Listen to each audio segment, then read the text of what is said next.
My dear students, हम lesson number 10 पढ़ रहे थे द ट्रिब्यूट। लेसन में हमने कल 2 पैराग्राफ पढ़े थे। आज हम नेक्स्ट पैराग्राफ नंबर 3 से नेक्स्ट शुरू करेंगे। ठीक है। Yet I have never been, इस लाइन से शुरू कर रहे हैं, पेज नंबर 118 पर। आप लाइन टू लाइन मेरे साथ बने रहे ताकि ट्रांसलेशन और जनरल ग्रामर वगैरह आपको अच्छे से समझ में आ सके। Yet I have never been able to break those stands of complacency which have coiled around me. Yet I have never been able to break those stands of complacency which have coiled around me. यद्यपि या फिर भी मैं आत्म संतुष्टि के धागों को जिनसे मैं लिपटा हुआ हूँ इन्हें कभी मैं तोड़ नहीं सका हूँ। I have kept quiet to prove that I am busy and preoccupied. ये सिद्ध करने के लिए कि मैं बहुत ज़्यादा व्यस्त हूँ एवं चिंता मग्न हूँ।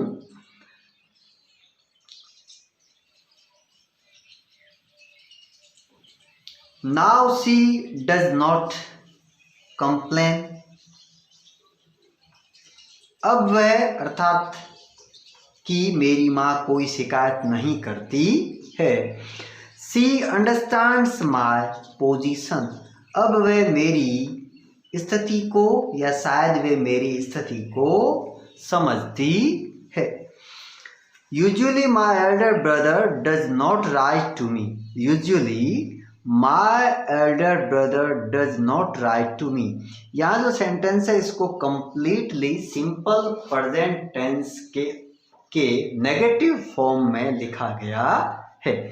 यूजुअली एडवर्ब को भी यूज किया है और सेंटेंस को लिखने के लिए हेल्पिंग वर्ब डज को यूज करते हुए साथ में नॉट लगाया है। और हम जानते हैं कि जब सिंपल प्रेजेंट के नेगेटिव सेंटेंस को शो करते हैं तो हम साथ में संबंधित कर्ता के अनुसार अगर सिंगुलर सब्जेक्ट है तो हम हेल्पिंग वर्ब के रूप में डज का यूज करते हैं और अगर प्लूरल सब्जेक्ट है तो हेल्पिंग वर्ब जो प्लूरल कंडीशन की है वो डू लगती है।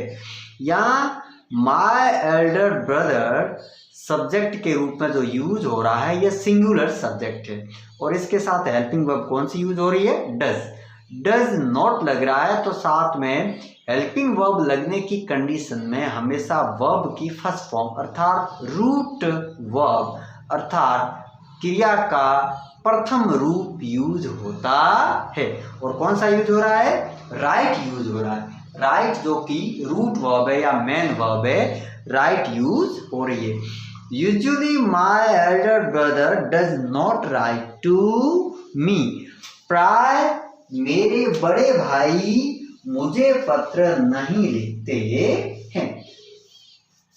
He does not need anything from me.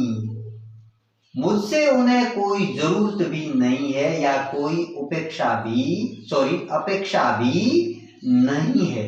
Okay, He does not need anything from me. मुझसे उन्हें कोई जरूरत नहीं है अर्थात कोई अपेक्षा नहीं है। He has never sought a token from me in lieu of his concern for me as an elder brother. एक बड़े भाई के रूप में अपनी जिम्मेदारी के बदले में उन्होंने मुझसे कभी कुछ नहीं चाहा है। In those days when I was a student, the only thing that he inquired about was my well-being. उन दिनों जब मैं विद्यार्थी था तो वो केवल मेरे भले या कुशल क्षेम होने की बात पूछते थे। During my stay at home, he would catch fish for me from the pond behind our house and would ask his wife to prepare a good dish, for I love fish. मुझे मछलियाँ पसंद है, अतः मेरे घर ठहरने के दौरान वह मेरे लिए हमारे घर के पीछे के तालाब से मछलियाँ पकड़ते और अपनी पत्नी को अर्थात मेरी भाभी जी को अच्छा व्यंजन तैयार करने के लिए या अच्छा डिश तैयार करने के लिए कहते। When the catch was scanty, the dish would be prepared exclusively for me. जब कम मछलियां मिलती तो व्यंजन केवल मेरे लिए ही तैयार होता था। He would say to his wife, "You must make the dish as delicious as possible, using mustard paste for बाबूली।" मेरे भाई मेरी भाभी से या अपनी पत्नी से कहते कि तुम बाबूली के लिए जितना स्वादिष्ट व्यंजन संभव हो सके सरसों का मसाला इस्तेमाल करके बनाओ। Even now he is the same man with the same tone of love and compassion। और अब भी वह वैसे ही व्यक्ति है, स्नेह और सहानुभूति के उसी भाव के साथ। Nothing has changed him. His 7 children, father, mother, cattle, fields, household responsibilities। और कोई भी चीज उसमें बदलाव नहीं ला सकी। उनके 7 बच्चे, पिता, माता, मवेशी, खेत और गृहस्थी की जिम्मेदारियां। He is the same my elder brother। वे वैसे ही है मेरे बड़े भाई साहब।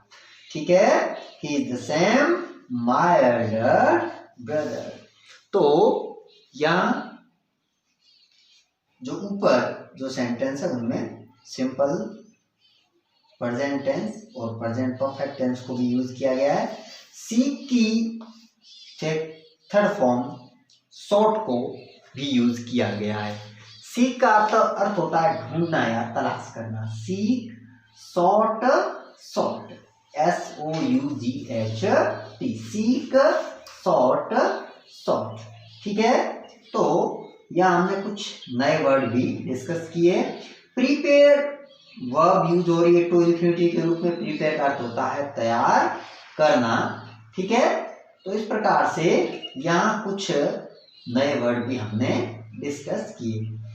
नेक्स्ट जो पैराग्राफ है उससे हम पढ़ रहे हैं।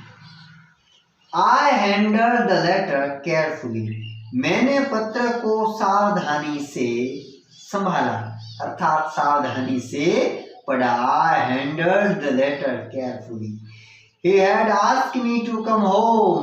उन्होंने मुझे घर आने के लिए कहा था। He had asked me to come home। some feud या feud का अर्थ हमने पहले डिस्कस किया है कि feud का अर्थ होता है डिस्प्यूट, झगड़ा या विवाद। बुक में पीछे ग्लोसरी में भी इसे दिखाया गया है। ठीक है, फ्यूड वर्ड को दिखाया गया। A bitter quarrel, dispute. घर में कुछ झगड़ा शुरू हो गया था या उन्होंने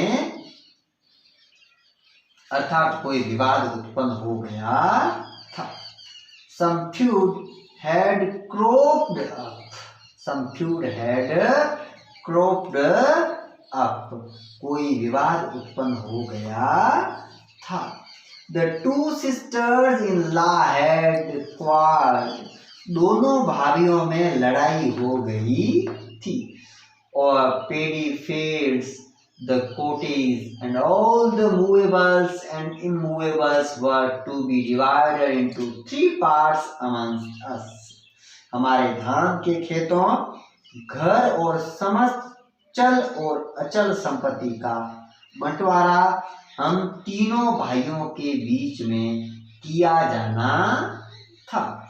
My presence was indispensable। और मेरी उपस्थिति बहुत आवश्यक थी। इंडिस्पेंसेबल का मतलब है आवश्यक, अनिवार्य रूप से वहां उपस्थित होना, वेरी अर्जेंट जिसे कहते हैं, इंडिस्पेंसेबल, बहुत आवश्यक। It was my second brother who was so particular and adamant about the division. He wanted it at any cost.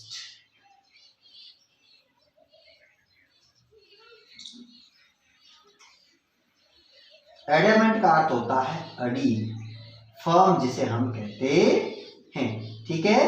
मेरा मंझला भाई बंटवारे के लिए अड़ील था, मतलब बंटवारा करने के लिए सबसे ज्यादा दबाव वही बना रहा था। Okay, he wanted it at any cost, किसी भी कीमत पर वह बंटवारा चाहता था। I finished reading the letter, मैंने पत्र को पढ़ना पूरा किया या समाप्त किया। A cold sweat drenched me, भयभीत होने के कारण या उस ठंडे पसीने ने मुझे भिगो दिया। I felt helpless, orphaned, मैंने स्वयं को असहाय अनाथ जैसा महसूस किया। A sort of despair haunted me for a long time, लंबे समय तक एक प्रकार की हताशा ने मुझे डराया। Quite relentlessly, I tried to drive them away, yawning helplessly in a chair. कुर्सी में असहाय रूप से जम्हाई लेते हुए बिल्कुल निर्ममता से मैंने अपनी निराशा के भावों को दूर भगाने का प्रयास किया। In the evening, when I told my wife about the partition that was to take place, I found her totally imperturbed. संध्या को या शाम को जब मैंने अपनी पत्नी को होने वाले इस हमारे बंटवारे के बारे में बताया, तो मैंने पाया कि वह पूरी तरह से अप्रभावित थी। She just asked me when, उसने मुझसे केवल यही पूछा कब, as if she was all prepared and waiting for this event to take place, मानो कि वो इस घटना के लिए पहले से ये तैयार थी और जैसे प्रतीक्षा में हो।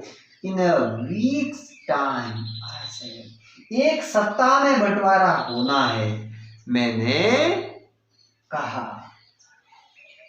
In bed that night, my wife asked me all sorts of questions. बिस्तर में उस रात्रि को मेरी पत्नी ने मुझसे सभी प्रकार के प्रश्न पूछे। What would be our share and how much would it fetch us on selling it?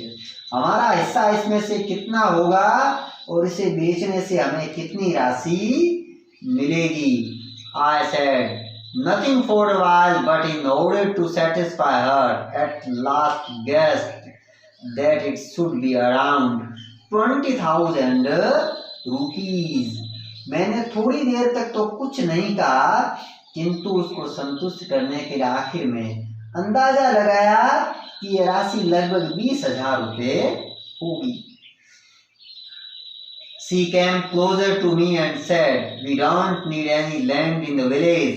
What shall we do with it?" वह मेरी ओर नजदीक आई और कहा, हमें गांव में कोई जमीन नहीं चाहिए, हम इसका क्या करेंगे? Let's sell it and take the money. हमें इसे बेच देना चाहिए और पैसे ले लेने चाहिए। Remember, when you sell it, hand over to me the entire 20,000. याद रखना कि जब तुम इसे बेचो तो पूरे 20,000 रुपए मुझे देने होंगे। I will make proper use of it. मैं इसका सही से उपयोग करूंगी। We need a freeze, you know. हमें एक फ्रीज की जरूरत है, तुम जानते हो। समर इज अप्रोचिंग, गर्मी नजदीक आ रही है। You need not go to the office riding a bicycle, आपको साइकिल पर दफ्तर जाने की जरूरत नहीं है। You must have a scooter, आपके पास एक स्कूटर होना चाहिए। And the rest we will put in a bank, और बाकी पैसा हम बैंक में रख देंगे। There is no use keeping land in village, गांव में जमीन रखने का कोई फायदा नहीं है। We can't look after it and why should other draw benefits out of our land, हम इसकी देखभाल नहीं कर सकते और दूसरे लोग हमारी जमीन से लाभ क्यों प्राप्त करें, ऐसा उसकी पत्नी ने उसको कहा।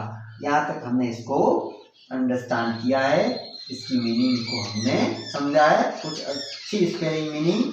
सेटिस्फाई एक वर्ब यूज हो रही है, सेटिस्फाई का अर्थ होता है संतुष्ट करना।